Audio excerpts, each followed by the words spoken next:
नमस्कार दर्शकों, आप सभी का स्वागत है हमारे इस चैनल पर। दोस्तों, कुछ समय पहले मैंने एक वीडियो डाला था जिसमें मैंने कहा था कि कोरोना वायरस को लेकर के पूरी दुनिया को जिन परिस्थितियों का सामना करना पड़ रहा है उसका पूरा गुनहगार चाइना है।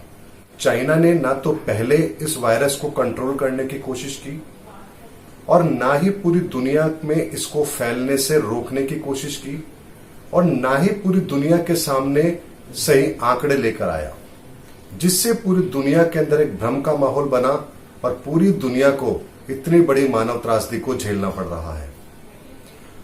जो घटना घटी और जो ग्रहों की स्थिति कह रही थी, उन सबको कोरिलेट करने के बाद में मैंने वो वीडियो बनाया था कि उस समय ग्रहों की स्थिति ऐसी बनती थी कि व्यक्ति कोई ना कोई ऐसी मूर्खता करे जिसकी वजह से ये परिणाम निकले, और जो जितना बड़ा व्यक्ति होता है या जितना बड़ा राष्ट्र होता है वो उतनी ही बड़ी मूर्खता करेगा। और ऐसा ही यहां पर चाइना ने भी किया है। कल चीन के अंदर national university of defence technology की एक कोरोना को लेकर के डाटा लीक हुआ है, जिसमें 6.4 लाख उन लोगों का डाटा मौजूद है जो कोरोना के समय पर अलग अलग समय पर अलग अलग जगहों पर ट्रेस किए गए, जबकि चाइना ने केवल 84,000 का आंकड़ा दिया था।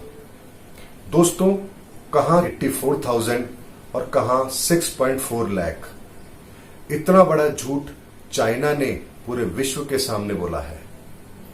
ऐसे में फिर यह साबित होता है कि यहां पर दो महाशक्तियां किसी बड़े मिशन को लेकर के एक दूसरे के आमने सामने है और इसके गंभीर परिणाम पूरे विश्व को देखने पड़ेंगे। ये ठीक दोस्तों उसी तरह की स्थिति है जैसे मैं यदि आपको एक साधारण शब्दों में समझाने का प्रयास करूं तो जैसे 80 के दशक में 70 के दशक में फिल्मों में एक सीन हुआ करता था कि एक गांव का एक लाला है जिसके कर्ज के तले पूरा गांव दबा हुआ है। किसी ने अपने बच्चों के लिए, तो किसी ने बूढ़े माँ बाप की दवाइयों के लिए, तो किसी ने बच्चों की शादी के लिए, तो किसी न किसी रूप में कोई ना कोई कर्ज उस साहूकार से लिया हुआ है और साहूकार ने उसके बदले उनकी जमीन, उनके पशु, उनके बच्चे तक गिरवी रखे हुए हैं।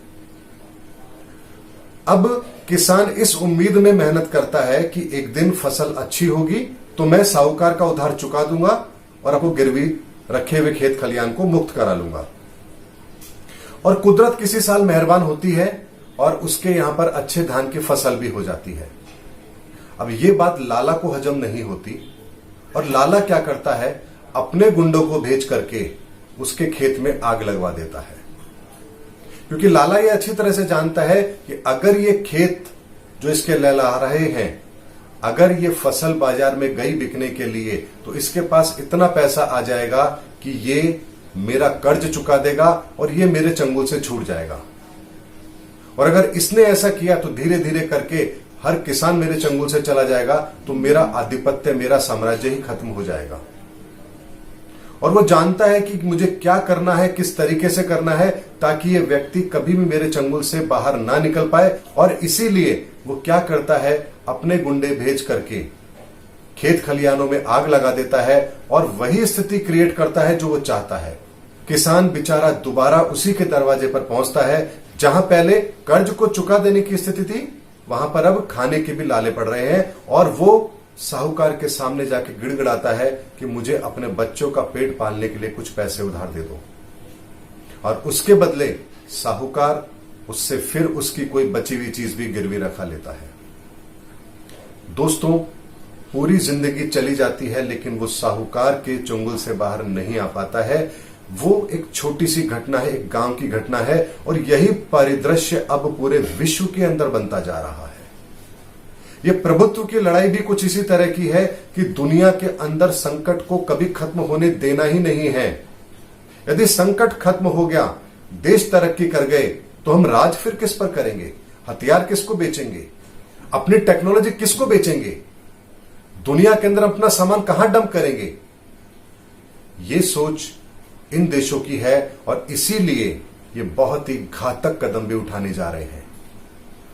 एक कोरोना महामारी की वजह से इन्होंने पूरी दुनिया की इकोनॉमी को कई साल पीछे कर दिया है।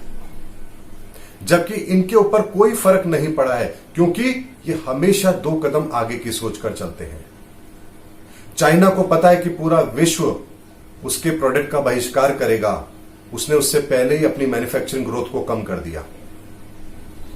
अब वो अपने इनोवेटिव आइडियाज लेकर के आ रहा है, 5G टेक्नोलॉजी पर काम कर रहा है, ताकि वो चीज वो दुनिया के सामने लेकर आएगा जिसका कोई विकल्प आपके पास है ही नहीं, आपको मजबूरी में वो चीज लेनी ही पड़ेगी। ये इनका मास्टर प्लान है। और दोस्तों, ये लोग कभी भी वर्तमान में नहीं जीते, अपनी प्लानिंग को बहुत आगे लेकर के जाते हैं। जहां एक और हम अब कोरोना से बाहर निकलने की लड़ाई कर रहे हैं, ये लोग 2030, 2025, 2040, 2045 का विजन लेके काम कर रहे हैं कि 2030 में इन्हें क्या करना है, 2040 में इन्हें क्या करना है, 2045 में इन्हें क्या करना है, कौन सी बीमारी उस समय पर आएगी, किस तरह का माहौल क्रिएट करना है, किस तरह की ग्रोथ पूरी दुनिया के अंदर होगी और उसका फायदा इन्हें कैसे उठाना है। और जानते हैं इन सब के अंदर इनका साथ कौन देता है? इनका साथ देती है टेक्नोलॉजी। आपने कभी यह विचार किया कि पूरी दुनिया व्हाट्सएप का इस्तेमाल करती है, यूट्यूब का इस्तेमाल करती है, फेसबुक का इस्तेमाल करती है, लेकिन चाइना नहीं करता है। चाइना का अपना सिस्टम है, अपना फेसबुक की तरह उसका ऐप है, यूट्यूब की तरह ऐप है, गूगल की जगह उसने अपना एक सिस्टम डेवलप किया हुआ है। वो जानता है कि अगर वो ये सब चीजों को इस्तेमाल करने की परमिशन चाइना में देगा तो अमेरिका के पास और बाहरी कंपनियों के पास में उनका सारा डेटा जाएगा। और आज की डेट में डाटा ही दौलत है, जिसके पास जितना बड़ा डाटा है वो उतना बड़ा अमीर है। क्या आपने कभी सोचा कि फेसबुक जिसको आप इस्तेमाल करते हैं या व्हाट्सएप जिसको आप इस्तेमाल करते हैं उसके लिए आप 1 रुपया भी पे नहीं करते, उसके बावजूद भी इन कंपनियों की नेटवर्थ अरबों खरबों में है। आपसे 1 रुपया लेते नहीं है, व्हाट्सएप पर कोई ऐड आता नहीं है, तो कंपनी कमाती कैसे है? कभी आपने विचार किया? यहां पर कंपनियों का जो इनकम सोर्स है वो आपका डाटा ही है जो आप इस्तेमाल करते हैं।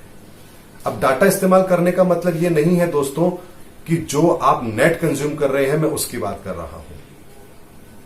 आपके हर चीज पर उन्होंने रिसर्च की है। आप कितने घंटे यूज करते हैं, किस समय पर यूज करते हैं, कौन सा कंटेंट आप देखते हैं, आपकी चॉइस क्या है, आप किस तरह की चीज को पसंद करते हैं, किस तरह की चीज को नापसंद करते हैं, हर चीज के ऊपर वो एनालिसिस करते हैं और उसके आधार पर अपने फ्यूचर प्लानिंग करते हैं। हम तो सिर्फ आशावादी ही रहते हैं, आशा उम्मीद के साथ काम शुरू करते हैं, फिर देखते हैं कि चल गया तो ठीक, नहीं चला तो कोई दूसरा करेंगे। लेकिन वो ऐसी गलती कभी नहीं करते। उनके पास अपना हर डाटा मौजूद है, हर व्यक्ति का डाटा वो रखते हैं, उस पर एनालिसिस करते हैं और उनको पता है कि अब दुनिया को किस दायरे पर जाना है, किस दिशा में जाना है और उसके लिए उनको क्या करना है। तभी आप देखिए दोस्तों, जब कभी भी आप कोई वीडियो सर्च करते हैं या कोई न्यूज सर्च करते हैं, उसके कुछ दिनों के अंदर आपके पास उसी से संबंधित न्यूज आपके मोबाइल पर ऑटोमेटिक आने लगती है, क्योंकि आर्टिफिशियल इंटेलिजेंस यहां पर काम करती है कि आप क्या देख रहे हैं, क्या पसंद कर रहे हैं, कहां आपकी सोच जा रही है, उसके अनुरूप आपको वो फैसिलिटी प्रोवाइड कराते हैं। इतना जबरदस्त सिस्टम है ये जो काम करता है। इसीलिए चाइना और अमेरिका जैसी बड़ी कंट्रियां आने वाले समय में दुनिया को किस तरह से कंट्रोल करना है उस पर काम कर रही है और हम अभी तक कोरोना से ही लड़ रहे हैं। कोई बहुत बड़ा आश्चर्य नहीं होगा कि उन्होंने कोरोना का वैक्सीन भी बना लिया हो। हालांकि कोरोना का वैक्सीन बन नहीं सकता क्योंकि वो वायरस है। वायरस की वैक्सीनेशन कभी नहीं बनती है। बैक्टीरिया को खत्म करने के लिए वैक्सीन बनती है। वायरस को खत्म नहीं किया जा सकता, वायरस को रोका जा सकता है। वायरस की तो अपनी लाइफ होती है 30 डेज की, 30 दिन में तो वो अपने आप ही मर जाता है अगर उसको सर्वाइव करने की जगह ना मिले तो। दोस्तों, ये बहुत ही सोची समझी साजिश है और इस साजिश के अंदर पूरी दुनिया ट्रैप हो चुकी है और इसका सबसे भयंकर रूप हमें अक्टूबर के बाद देखने को मिलेगा। और लगभग ये पूरा तांडव जो इस समय पर शुरू हुआ है कोरोना को लेकर के, ये 1 साल तक रहने वाला है। अगले साल मई के बाद में जाकर के हमें इससे निजात मिलेगी पूरी तरह से। यानी हर पिक्चर हमारे आंखों के सामने क्लियर होगी कि क्यों फैला, किस लिए फैला, इसके पीछे उद्देश्य क्या था, क्या कारण रहे और उनको वो सफलता मिली या नहीं मिली, ये सब कुछ आपको अगले 1 साल में जाकर के क्लियर हो जाएगा। लेकिन विषय बहुत गंभीर है और धीरे धीरे जैसे जैसे परतें खुलती जा रही हैं वैसे वैसे उनके उद्देश्य भी पता चलते जा रहे हैं। हम अभी तक बहुत छोटी छोटी चीजों में उलझे हुए हैं और वो लोग बहुत आगे की प्लानिंग कर रहे हैं। अब विचार करके देखिए, कहां 84,000 मरीज बताए, कहां 6.4 लाख मरीज थे, कितने मरे पता नहीं, कोई आंकड़ा नहीं, कोई डाटा लीक नहीं हुआ, क्योंकि ना फेसबुक है, ना गूगल है, ना व्हाट्सएप है। कोई डाटा अगर बाहर जाएगा तो चाइना से कैसे जाएगा? आज अमेरिका को यह पता है कि हिंदुस्तान का हर आदमी कितने समय पर क्या काम कर रहा है, क्या देख रहा है, क्या उसकी पसंद है, क्या नापसंद है। अमेरिका को पता है, चाहे भारत सरकार को पता हो या ना हो, क्योंकि हम अपनी सबसे बड़ी कीमती चीज हमारा डाटा तो हम पहले ही बेच चुके हैं, पहले ही लोगों के हवाले कर चुके हैं। इसीलिए दोस्तों, अपने आप को हमें अपग्रेड करना है, टेक्नोलॉजी पर बेस्ड होना है, लेकिन साथ में एक काम और करना है, अपनी खुद की स्वदेशी टेक्नोलॉजी भी बनानी पड़ेगी। हमें अपना डाटा सेंटर भी खुद ही मजबूत करना पड़ेगा और बड़ी कंपनियों को इसमें काम करना भी चाहिए। ये बहुत बड़ा मिशन है, बहुत बड़ा काम है। अगर ये हमारे देश की बड़ी कंपनियां ये कर पाए, हिंदुस्तान की सरकार इसमें पहल ले पाए, तो हम आने वाले समय में भी बहुत बड़ा प्रगति का रास्ता हिंदुस्तान के लिए खोल सकते हैं। खाली प्रोडक्शन बढ़ा लेने से, एक्सपोर्ट बढ़ा लेने से हम अपने आप को सॉलिड नहीं कर पाएंगे, क्योंकि क्या प्रोडक्ट बनाना है, कैसे बनाना है, मार्केट में चलेगा या नहीं चलेगा, इसकी प्लानिंग का भी तो हमारे पास में कोई जरिया होना चाहिए। मैं इस पर भी एक वीडियो बनाकर आपके सामने लेकर आऊंगा कि किस तरीके से प्लानिंग होती है। सफलता और असफलता के बीच का वो कौन सा दायरा है जो अक्सर हमसे छूटता है और जिसकी वजह से हमें असफलताएं हाथ लगती हैं। और ज्योतिष उसमें कैसे काम करता है और ज्योतिष आपको उसमें कैसे रास्ता भी दिखाता है, कब क्या करने की राह देता है, किस तरीके से करने के लिए कहता है और उसके परिणाम आपके पक्ष में कैसे आएंगे, ये भी आपको ज्योतिष बताता है। इस पर एक वीडियो, अगला वीडियो मैं आपके सामने जरूर लेकर आऊंगा, बहुत ही साइंटिफिकली, कमर्शियल वे में, कैलकुलेशन के साथ और एक उदाहरण के साथ में, कि क्यों हम बिजनेस के अंदर फेल होते हैं और बाहर के लोग जो बिजनेस करते हैं उनमें उन्हें सफलता मिलती है। क्यों जोमेटो, स्विगी जैसे ब्रांड 150 करोड़ रुपए महीने का लॉस खाने के बाद भी मार्केट के अंदर काम कर रहे हैं, उनकी प्लानिंग क्या होती है, और हम 10 दिन के लॉस को भी सर्वाइव नहीं कर पाते हैं, उसके पीछे का कारण क्या है। इस पर एक वीडियो बनाकर मैं जरूर लेकर आऊंगा। वीडियो अगर पसंद आया है तो इसे लाइक करें, शेयर करें और चैनल को भी सब्सक्राइब करें। बहुत जल्दी हम अपने आप को एक बहुत बड़े परिवार के अंदर तब्दील करेंगे और वो आंकड़ा हमारा 10 लाख लोगों का है। तो बहुत जल्दी हम अपने इस परिवार को 10 लाख लोगों का परिवार करेंगे, ये हमारा टारगेट है और इस टारगेट के अंदर मुझे आप सबका सहयोग भी चाहिए। तो ज्यादा से ज्यादा वीडियो को शेयर करें, लाइक करें और इस वीडियो के लिए एक छोटा सा टारगेट आप लोगों के लिए है, मुझे 1000 लाइक इस वीडियो के लिए चाहिए। अगर आप 1000 लाइक मुझे इस वीडियो में देते हैं तो मैं समझूंगा कि आप मेरे साथ हैं और मैं और मेहनत के साथ आप लोगों के साथ रहूंगा। अगले वीडियो में आपसे फिर मुलाकात करूंगा, तब तक के लिए जय हिंद, जय भारत।